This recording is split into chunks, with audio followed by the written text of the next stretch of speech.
विदेशियों के चक्कर में मोदी ने अपने ही देश के लोगों को सड़क पर फेंक दिया है।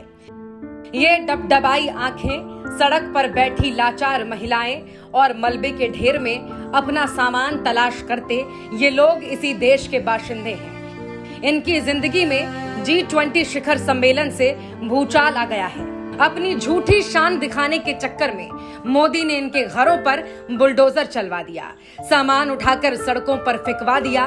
एक तरफ हमारे देश में आए विदेशी मेहमानों के साथ पीएम मोदी चमचमाते सोने चांदी के बर्तनों में 56 भोज खा रहे हैं, तो वहीं इन गरीबों को अब एक वक्त का खाना भी मयस्सर नहीं है। दशकों से यहाँ झुग्गियों में रह रहे इन लोगों को मोदी ने सड़क पर ला दिया है।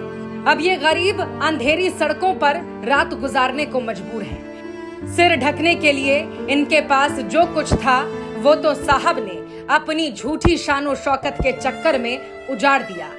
अपने 9 सालों के शासन में इनका उद्धार तो नहीं कर पाए, मगर बर्बाद जरूर कर दिया।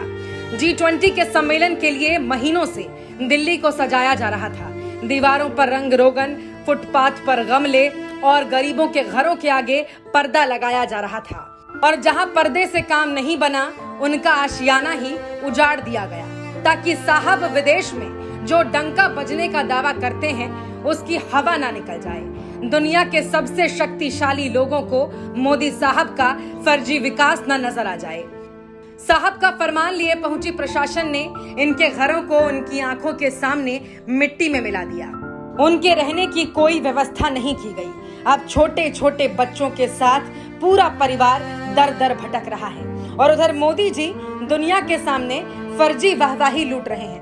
सबका साथ कहकर सत्ता में तो आए और अब केवल अपना विकास और अपने मित्रों का विकास कर रहे हैं। इतनी बद्दुआ लेकर कहां जाएंगे साहब? कम से कम भगवान से तो खौफ खाइए। इनमें से बहुत से लोगों ने वोट देकर आपको प्रधानमंत्री की कुर्सी तक पहुंचाया है, लेकिन इनका कसूर सिर्फ इतना है ना कि ये गरीब हैं, और इस देश के राजा को गरीब पसंद नहीं है। गरीबों को तो आप कीड़े मकोड़े समझते हैं। 2024 में इंसाफ होकर रहेगा। ये गरीब आपको माफ नहीं करेंगे मोदी जी।